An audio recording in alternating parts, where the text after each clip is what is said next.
All the nuts and bolts are nailed into Trump's attempted coup in Venezuela. Pasting the narrative, Maduro must go, with those frightful stickers. Dictator, tyrant, regime commandant. Trump wraps the package with a pick pawn. Juan Guaido, a self-proclaimed president without a palace or a pot to piss in, except the urinal of the Colombian embassy in Caracas. He's very presidential for a young kid whose dribble is only surpassed by his scriptwriters out of Miami and D.C. I wonder whether you can, in English, give a message to the American people about your goals for Venezuela. What would you like the American people to know about what is happening there? Well, I want to thank you for this interview. I want to talk to all the American people to want to help us to recover our democracy, our liberty. And I know maybe you know some Venezuelan people in your country. You know all that good people we are, and we want to reconstruction our country, our liberty. Well, he's the president appointed by Trump. He's a democratic dictator. And liberty? For who? Venezuelans or the high rollers on Wall Street? Read Jewish finance capital writ large. You see, Guaido just announced he would open up Venezuela's national oil, PDVSA, to private oil companies like Exxon and BP, financed by Wall Street, and then stiff PetroChina and Russia's Rosneft.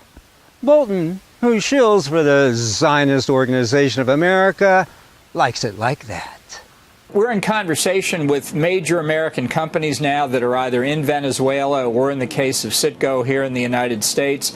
I think we're trying to get to the same end result here. You know, Venezuela is one of the three countries I call the troika of tyranny. It'll make a big difference to the United States economically if we could have American oil companies really invest in and produce the oil capabilities in Venezuela. It's outright theft. But theft does the trick for those who buy shares in big oil. Confiscation by any other name smells the same. It'll be a repeat of Libya, which, with Gaddafi gone, the people lost their national oil wealth, the largest in Africa, free medical and education grants, marriage subsidies with $50,000 for our first home, and a range of loans at 0% interest. A similar fate awaits Venezuela, where all proceeds will end up in foreign pockets. Enter Guaido's economic hitmen and architects of the White House Venezuela project, Harvard professor Ricardo Hausman, former Venezuela's economic minister, and Moises Naim, former Venezuelan trade minister, both in office prior to the late 90s election of Hugo Chavez. These guys, both Jewish, with Hausman, a shock doctrine expert, and Naim, who provides Guaido with a stylish advisory veneer, are on the team that makes regime change a diabolic affair.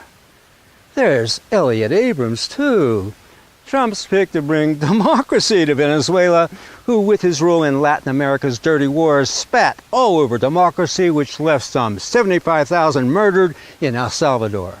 You will know imperialism by his trail of the dead. The devil's in the details.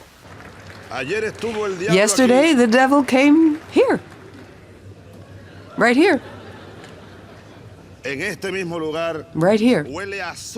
And it smells of sulfur still today.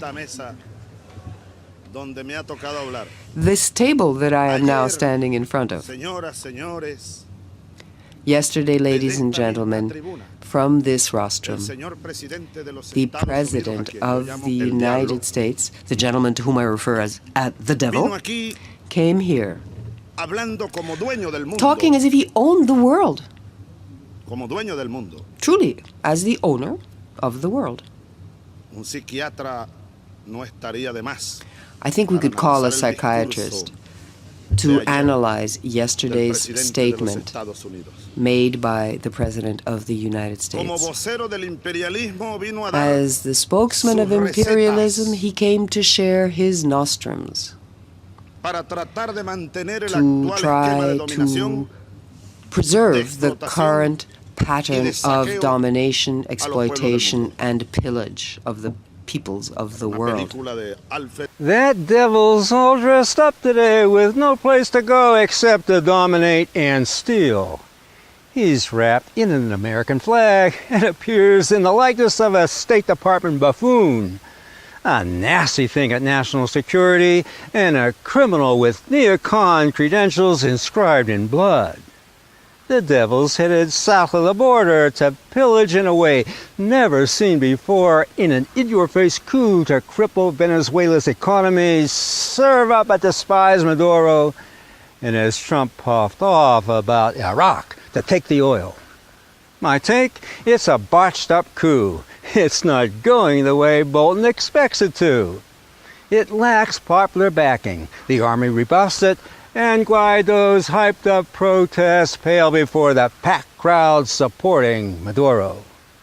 While some may be critical of Maduro, they favor him 1,000 times more than a predatory U.S. intervention. They know what happened to Iraq, Syria, and Libya. They know the unleashed hell America can wreak.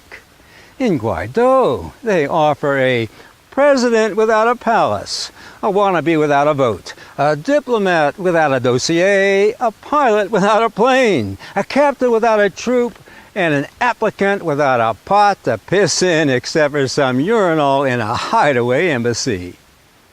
Sounds like a propped-up dictator fresh out of prep school to me, whose reality show script is emailed from Washington, D.C.